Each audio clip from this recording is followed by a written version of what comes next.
प्यारे बच्चों, अस्सलामु अलैकुम। उम्मीद है आप सब खैरियत से होंगे। आप सबको किताबों की कहकशां में खुशामदीद। मैं हूँ आपकी मेजबान आयशा और आज हम आपके लिए हुजूर सल्लल्लाहु अलैहि वसल्लम के बारे में एक और मजमून लेकर आए हैं। इस मजमून का उन्वान है हुजूर सल्लल्लाहु अलैहि वसल्लम की मिसाली जिंदगी।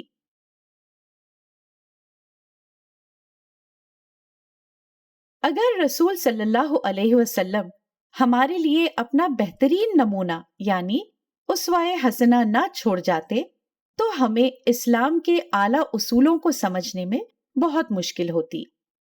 अल्लाह ताला ने इसीलिए कुरान पाक हुजूर सल्लल्लाहु अलैहि वसल्लम पर उतारा कि आप लोगों को इस पर अमल करके भी दिखाएं और अपना नमूना लोगों के लिए छोड़ जाएं।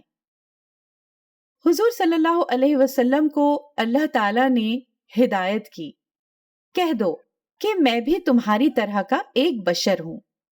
मतलब ये था कि अल्लाह के हुक्मों पर अमल करना मुश्किल नहीं है और रसूलुल्लाह सल्लल्लाहु अलैहि वसल्लम भी एक इंसान है। अगर वो अमल कर सकते हैं तो हम भी अमल कर सकते हैं। हुजूर सल्लल्लाहु अलैहि वसल्लम की जिंदगी पाक साफ, सीधी सादी और आम आदमी की सी जिंदगी थी। आप अपना काम खुद करते थे, किसी को तकलीफ नहीं देते थे, बाजार से सौदा सलफ खुद लाते, अपने कपड़ों में खुद पैबंद लगा लेते, यहाँ तक कि घर में झाड़ू भी खुद दे लेते। अपना काम खुद करने के अलावा दूसरों की भी मदद करते, उनके कामों में हाथ बटाते, सफर वगैरह में सबके साथ कामों में हिस्सा लेते। एक सफर में आप सल्लल्लाहु अलैहि वसल्लम के सब साथियों ने एक एक काम आपस में बांट लिया। आपने जंगल से ईंधन लाने का काम अपने जिम्मे लिया। सहाबा ने अर्ज किया, ए रसूल अल्लाह, ये काम भी हम आपके गुलाम कर लेंगे। आप सल्लल्लाहु अलैहि वसल्लम ने फरमाया, ये मुझे पसंद नहीं है कि खुद को तुमसे अलग रखूं या बड़ा समझूं। अल्लाह उसको पसंद नहीं करता जो खुद को अपने साथियों में बड़ा समझता हो।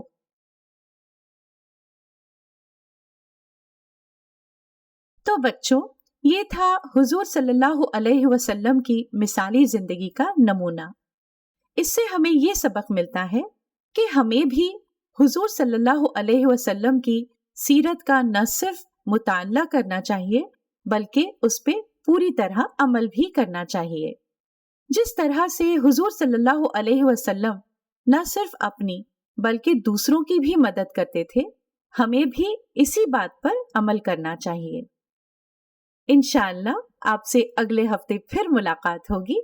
उस वक्त तक के लिए अल्लाह हाफिज।